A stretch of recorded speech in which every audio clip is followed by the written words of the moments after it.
সদ্য গঠিত নতুন রাজনৈতিক দল জাতীয় নাগরিক পার্টির দক্ষিণাঞ্চলের অন্যতম আহ্বায়ক হাসনাত আবদুল্লাহ তিনি শাহবাগীদেরকে সতর্ক করে দিয়ে একটি পোস্ট দিয়েছেন।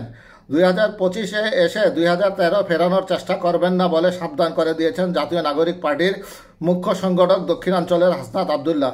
মঙ্গলবার 11 মার্চ রাত 11:48 নিজের ভেরিফাইড ফেসবুক পোস্টে তিনি দ্বিতীয় গণজাগরণ মঞ্চের বিরুদ্ধে ইঙ্গিতে দেন। ওই পোস্টে তিনি লিখেছেন 2025-এ এসে 2013 ফেরানোর চেষ্টা করবেন না, সাবধান।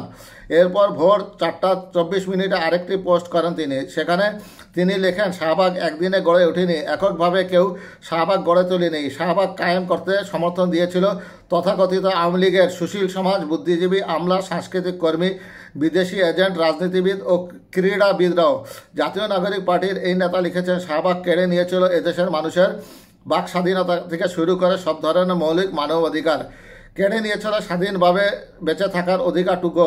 বিচার বহির্ভূত হত্যাকাণ্ড থেকে শুরু করে গুম, খুন, আয়নাঘর, বিচারিক হত্যাকাণ্ড সহ যাবতীয় অপকর্মের বৈধতা দিয়েছিল এই শাহবাগ। হাসনাত আবদুল্লাহ লিখেছেন, শাহবাগ কায়েমে যারা সচেষ্ট ছিল তাদেরই প্রত্যক্ষ পরোক্ষ সহযোগিতায় বিগত 15 বছরে ফ্যাসিবাদ প্রতিষ্ঠিত হয়েছে। তাদেরই সমর্থনে ফ্যাসিস্ট হাসিনা ক্ষমতার মসনদে দীর্ঘদিন ছিলেন। বৈষম্য বিরোধী ছাত্র আন্দোলনের সাবেক সমন্বয়ক লিখেছেন, 24-এর গণঅভ্যুত্থান পরবর্তী সময়ে আমরা বিগত 15 বছরে সংগঠিত সকল অন্যায়, অপকর্ম, গুম, খুন ও নিপীড়নের বিচার নিশ্চিত করতে চাই। হাসনাত আবদুল্লাহ লিখেছেন, আমরা আশা রাখি সকলের প্রচেষ্টায় তা সম্ভব। ফ্যাসিবাদ বিরোধী সকল শক্তির ঐক্যবদ্ধ প্রচেষ্টায় এ জমিনে ইনসাফ কায়েম হবে। জুলাইয়ের শহীদদের স্পিরিট রক্ষায় আমরা সদা জাগ্রত। পুনরাবৃত্তি করছি, বিগত শাসনামলে হওয়া সকল অন্যায়, নিপীড়নের বিচার নিশ্চিত করতে আমরা বদ্ধপরিকর।